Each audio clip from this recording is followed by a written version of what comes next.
My dear students, welcome to all of you. Dear students, जैसे कि हमारी जो लास्ट क्लास थी उसमें हमने डिस्कस करा था मल्टीप्लिकेशन ऑफ वेक्टर्स, यानी कि सदिशों का गुणनफल। ठीक है, तो हमने देखा था कि जो मल्टीप्लिकेशन ऑफ वेक्टर्स होते हैं वो हमारे टू टाइप्स के होते हैं। क्या? Scalar product of two vectors, यानी कि दो सदिशों का अदिश गुणनफल। एंड सेकेंड है हमारा क्या? Vector products of two vector, यानी दो सदिशों का सदिश गुणनफल। ठीक है, तो लास्ट क्लास में मैंने आपको पहला टाइप जो होता है हमारा क्या, दो सदिशों का अदिश गुणनफल, यानी कि जिसको हम क्या बोलते हैं, डॉट प्रोडक्ट भी कहते हैं और स्केलर प्रोडक्ट भी कहते हैं। ठीक है, तो मैंने इसके बारे में आपको बता दिया था कि हमारा जो डॉट प्रोडक्ट होता है उसको हम क्या करते हैं, किसी भी दो वेक्टर्स का हम डॉट प्रोडक्ट कैसे निकाल सकते हैं या इनका क्या फॉर्मूला बनता है। ठीक है, तो मैंने आपको समझा दिया था कि अगर हम दो वेक्टर्स ले रहे थे ए और बी, ठीक है, तो अगर उनके बीच का एंगल क्या था, थीटा था। ठीक है, तो उन दोनों वेक्टर्स का जो डॉट प्रोडक्ट होता था वो किसके इक्वल होता था? मैग्नीट्यूड ऑफ क्या, product of the magnitude of those two vectors and angle between them, जो भी उनके बीच का एंगल होता था, ठीक है, हम वो लेते थे। ठीक, तो ये चीज़ तो मैंने आपको क्या करा है कि आप इनकी जो भी डेफिनेशन है उसको लिख लीजिए, मैंने यहाँ पे लिखा है। ठीक है, तो आप भी इसको नोट कर लीजिए, एक बार देख भी लीजिए क्या लिखा हुआ है। The scalar product of two vectors is defined as the product of the magnitudes of the vectors and the cosine of the angle between them. ठीक है, ये चीज़ यानी कि हमारा जो क्या कहते हैं स्केलर प्रोडक्ट होता है टू वेक्टर्स का, उसको हमने कैसे डिफाइन कर रखा है? हमने दो वेक्टर्स लिए हैं, इनका जो भी इन दोनों वेक्टर्स का जो स्केलर प्रोडक्ट होता है इट्स इक्वल होता है किसके? Product of the magnitude of the two vectors and क्या, angle and the cosine of the angle between them. आप देख रहे हो ना, जो भी इनके बीच का हमने एंगल थीटा ले रखा है उसको हम किसके फॉर्म में लेते हैं? कॉस के फॉर्म में। ठीक है, तो ये चीज़ हमने ले भी रखा है, आप देख रहे हो कॉस थीटा। ठीक है, ये अब आप देख रहे हो कि जो ये हमारे दोनों वेक्टर्स हैं इनके बीच हमने क्या लगाया है? डॉट लगा के हम इसको रिप्रेजेंट कर रहे हैं, इसलिए हम इसको क्या बोलते हैं? एक तरफ से डॉट प्रोडक्ट भी कहा जाता है। ठीक है, ये और फिर क्या हो जाता है? And it is represented by ये। अगर आपको कोई भी दो वेक्टर दे रखा है, अगर आपको उनका क्या निकालना है? डॉट प्रोडक्ट निकालना है, तो जैसे मान लीजिए अगर मेरे को बी और सी वेक्टर दिया होगा तो मैं क्या करूँगी? Mod B mod C into क्या हो जाएगा? कॉस थीटा, और थीटा जो भी आपका एंगल दिया होगा आप वो लिखोगे। ठीक है, ये तो इसी तरीके से एक बार आप हिंदी मीडियम वाले भी नोट कर लीजिएगा।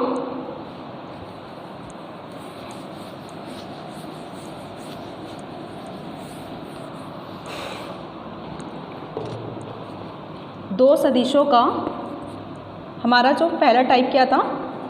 दो सदिशों का अदिश गुणनफल। ठीक है, ये तो क्या हो जाता था? दो सदिशों ए वेक्टर तथा बी वेक्टर का अदिश गुणनफल सदिश ए वेक्टर तथा बी वेक्टर के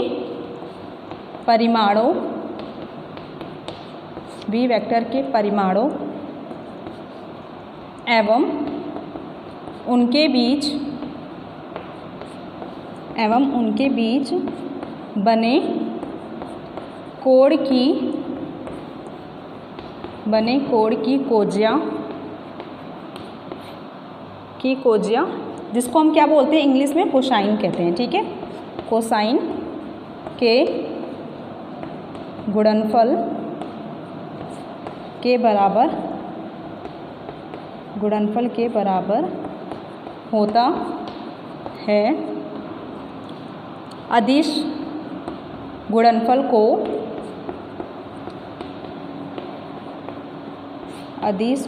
को सदिश ए वेक्टर एवं बी वेक्टर के मध्य डॉट लगाकर प्रदर्शित किया जाता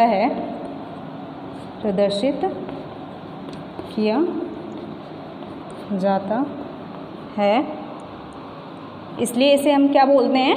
डॉट गुणनफल भी कहते हैं, इसलिए इसे डॉट गुणनफल,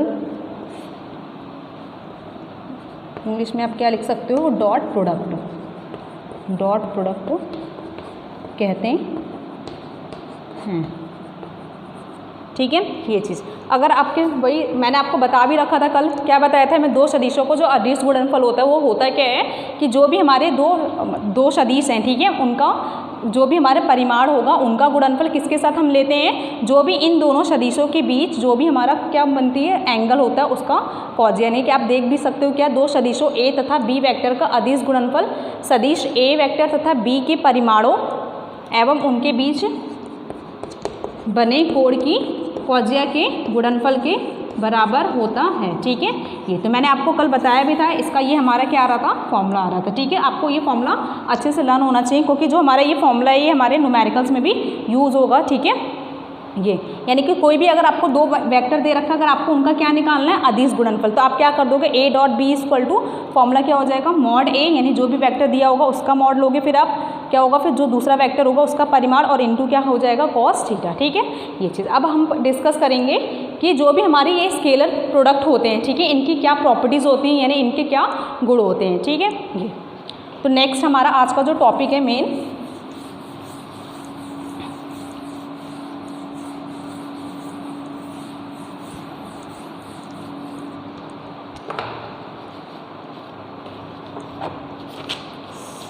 हमारा जो टॉपिक है वो है प्रॉपर्टीज़ ऑफ स्केलर प्रोडक्ट।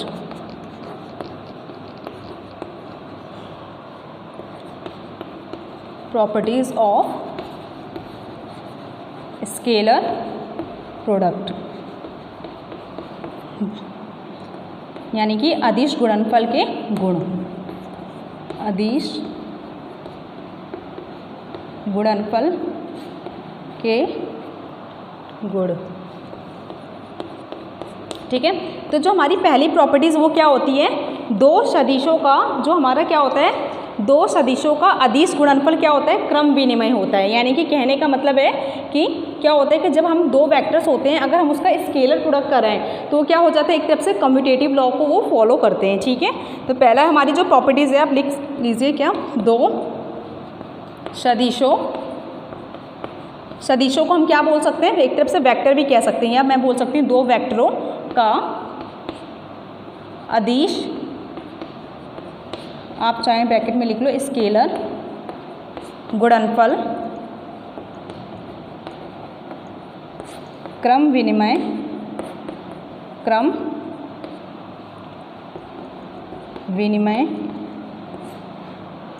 होता है, क्रम विनिमय होता है। यानी कि जो हमारी पहली जो प्रॉपर्टीज़ है स्केलर प्रोडक्ट की वो क्या होती है, dot product of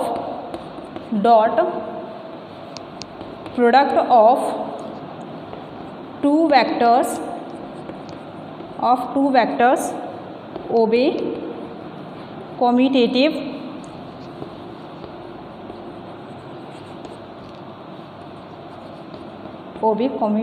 commutative law.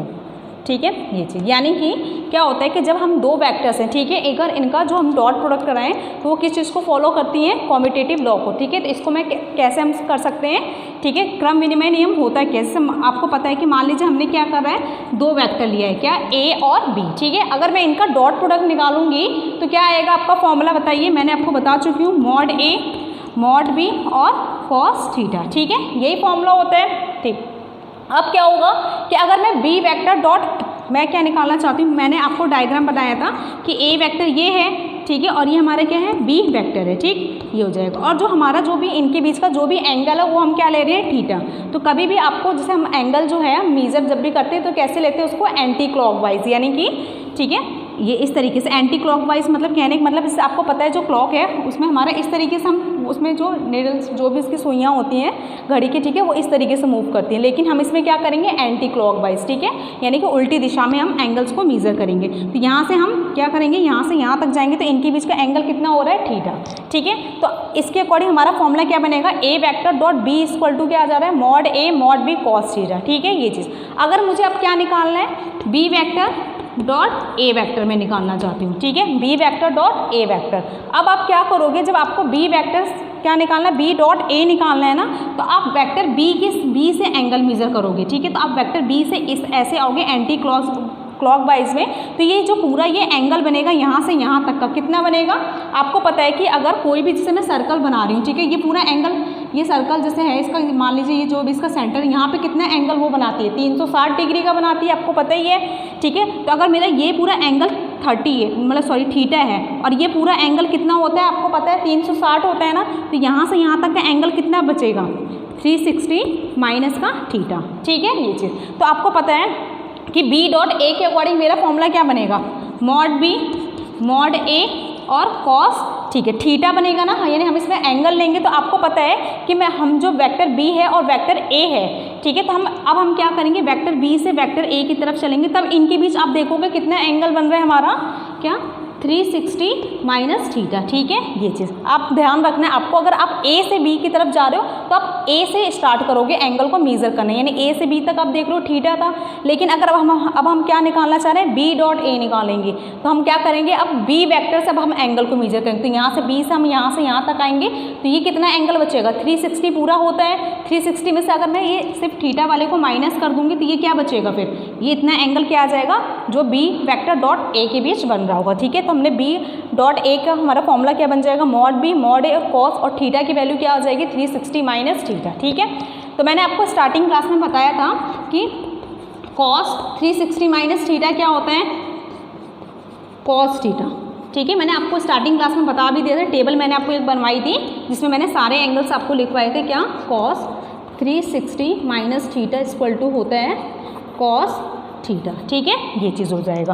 तो आप देख रहे हो कि जो हमारी इक्वेशन फर्स्ट थी और ये इक्वेशन सेकंड है, जब मैंने ए डॉट बी निकाला तब हमारा फॉर्मूला क्या बना था, mod A mod B cos theta, ठीक है ये। अब हमारे जब हमने बी डॉट ए निकाला यानी B vector dot A vector निकाला, तब मेरा फॉर्मूला क्या बन रहा है, मॉड बी मॉड ए और कॉस थीटा, ठीक है ये चीज़। तो आप देख सकते हो ना, इक्वेशन फर्स्ट और इक्वेशन सेकंड हमारे क्या, इनके जो राइट साइड वाले जो भी टर्म्स है वो कैसे हैं, इक्वल है ना। आप देख रहे हो मॉड ए है, यहाँ पे भी मॉड बी है, हम मॉड ए को आगे पीछे करके रखें कोई प्रॉब्लम नहीं है, ठीक है। और कॉस थीटा, यहाँ पे भी एंगल कॉस थीटा है, यहाँ पे भी कॉस थीटा एंगल है, तो क्या हो जाएगा, इसलिए from equation first and second, from equation first and second, ठीक है। तो आपका क्या आएगा, A vector dot B vector equal to B vector dot A vector, यही हमारा क्या होता है क्रम विनिमय का नियम, इसी को ही हम कहते हैं। यानी कि जैसे आपको क्या करा है, दो वेक्टर दे रखा है, ए डॉट बी इक्वल क्या आना चाहिए, बी डॉट ए, बस आप इसको क्या कर दोगे, मतलब चेंज करके लिख दोगे आगे पीछे करके, ठीक है। तो ये इसी को ही हम क्या बोलते हैं, एक तरफ से कॉम्यूटेटिव लॉ कहते हैं, यानी कि A vector dot B equal to क्या हो गया, बी वेक्टर डॉट ए, ठीक है। ये हमारा ये होता है कॉम्यूटेटिव लॉ। आप देख भी रहे हो कि जब हमने दो वेक्टर्स का डॉट प्रोडक्ट कराया तो ये क्या होते हैं, कॉम्यूटेटिव लॉ को ये फॉलो कर रहे हैं। आप देख रहे हो दोनों की वैल्यू क्या आ रही है हमारी, B vector dot A vector की वैल्यू और ए डॉट बी की भी वैल्यू क्या आ रही है, सेम आ रही है, ठीक है ये चीज़। तो पहली प्रॉपर्टीज़ तो हमारी क्या हो गई है कि हम दो सदिशों का जो अदिश गुणनफल होता है वो किसको फॉलो करते हैं, यानी क्रम विनिमय नियम का पालन करते हैं, यानी कि कॉम्यूटेटिव लॉ को क्या करते हैं, फॉलो करते हैं, ठीक है ये चीज़। अब सेकेंड प्रॉपर्टीज़ है हमारी,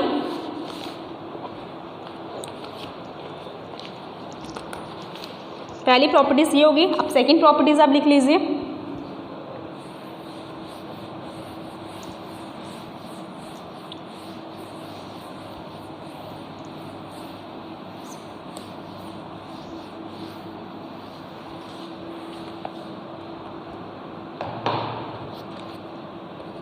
सेकेंड प्रॉपर्टीज़ है हमारी, किसी वेक्टर को हम क्या बोलते हैं हिंदी में, सदिश।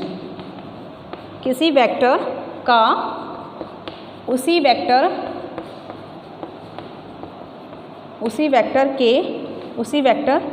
से अदिश गुणनफल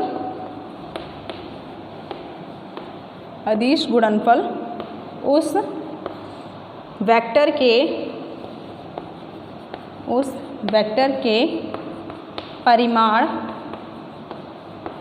के परिमाण के वर्ग के बराबर होता है, ठीक है ये चीज़। यानी कि जो हमारी सेकंड प्रॉपर्टीज़ क्या है, अगर हम क्या कर रहे हैं कि कोई भी हमने जैसे वेक्टर ले रखा है, ठीक है, अगर मैं मान लीजिए कोई भी वेक्टर है, ए वेक्टर है, और उसी वेक्टर का मैं उसी के साथ क्या निकालूं, अदिश गुणनफल निकाल रही हूँ, ठीक है, तो वो किसके इक्वल आता है, उस वेक्टर के, जो भी हमारे पास वेक्टर दे रखा था उसके परिमाण के वर्ग के बराबर होता है, ठीक है। तो मैं भी आपको बताऊँगी भी फॉर्मूले के थ्रू कि कैसे ये चीज़ हमारी क्या हो रही है, प्रूफ हो रही है, ठीक है। तो आप लिख लीजिए एक बार, डॉट प्रोडक्ट, सेकेंड प्रॉपर्टीज हमारी क्या है, dot product of a vector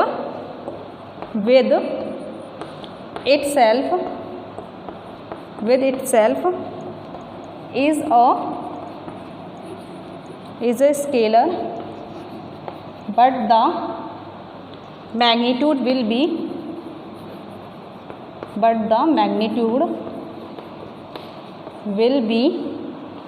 square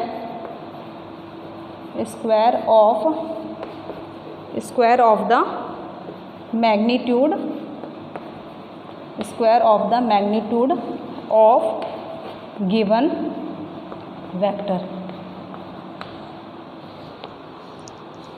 ठीक है ये चीज़। अब देखिए जैसे आपको क्या बोल रहा है कि अगर हम क्या करें, dot product of a vector with itself, तो मान लीजिए अगर मैं क्या कर रही हूँ, कोई भी वेक्टर ए वेक्टर है, ठीक है, हमने क्या मान लेते हैं, कोई वेक्टर ए है, अगर मैं इसी वेक्टर का इसके ही साथ क्या निकालूँ, इसका स्केलर प्रोडक्ट निकालूं, यानी कि जो भी हमारे पास वेक्टर ए दे रखा था, अगर मैं उसी के साथ उसका क्या निकाल रही हूँ, अदिश गुणनफल निकाल रही हूँ। आप देख रहे हो हमने ए वेक्टर लिया था, ए वेक्टर का मैं ए वेक्टर के साथ ही क्या निकाल रही हूँ यहाँ पे, अदिश गुणनफल। ठीक है, तो फॉर्मूला क्या बनेगा आपको पता है, जब मैंने आपको करा दिया, अब क्या हो जाएगा, ये मॉड ए और कॉस क्या रहेगा 0 डिग्री। क्यों?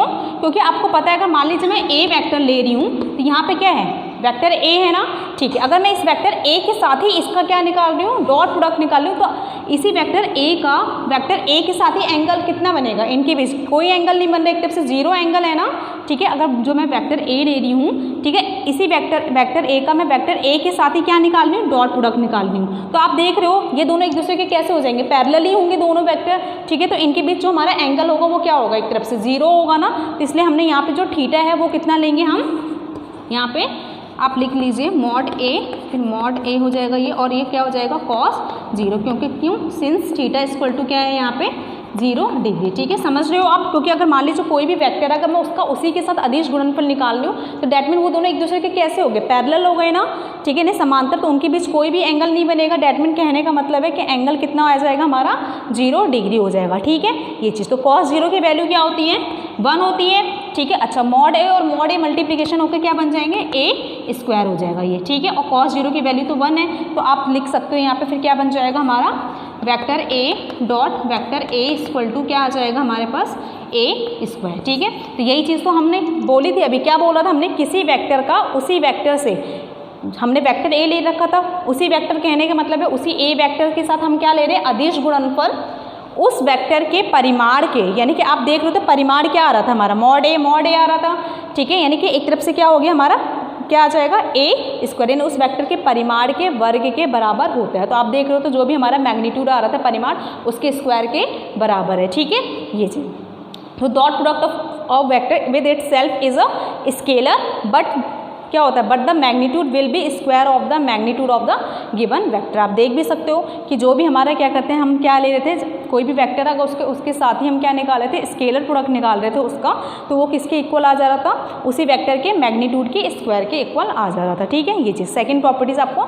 याद रखना है। अगर हम किसी भी वेक्टर का उसी के साथ ही अगर उसका अदिश गुणनफल निकाल रहे हैं स्केलर प्रोडक्ट, तो वो किसके इक्वल आ जाता है, जो भी हमारा जो भी वेक्टर दिया होगा उसके मैग्नीट्यूड के स्क्वायर के इक्वल, यानी कि उस वेक्टर के परिमाण के वर्ग के बराबर होता है। ठीक है, ये चीज़। अब जो भी हमारी नेक्स्ट प्रॉपर्टीज़ हैं आगे की, ठीक है, तो वो हम आगे की क्लास में डिस्कस करेंगे। अभी आज की क्लास में बस इतना ही। ठीक है, और मैंने आपको जो भी इस वेक्टर्स के बारे में पढ़ा दिया है या स्केलर के बारे में जो भी चीज़ें, ठीक है, तो आप उन चीज़ों को रिवाइज करते रहिए ताकि आपको ये चीज़ें क्लियर होएं, मतलब किसी बच्चों को डाउट ना हो या कहीं पर कन्फ्यूज़न ना हो कि स्केलर क्या होता है, वेक्टर क्या है, ठीक है, उनको हम कैसे ऐड कर रहे हैं, या मतलब जो भी चीज़ें हैं। ठीक है, आप उनको रिवाइज करते रहोगे तो आपको हर एक चीज़ क्लियर रहेगी और कहीं पर भी आपको कन्फ्यूजन नहीं होगा। ठीक है, तो चलिए आज की क्लास में बस इतना ही। So thank you so much and have a good day.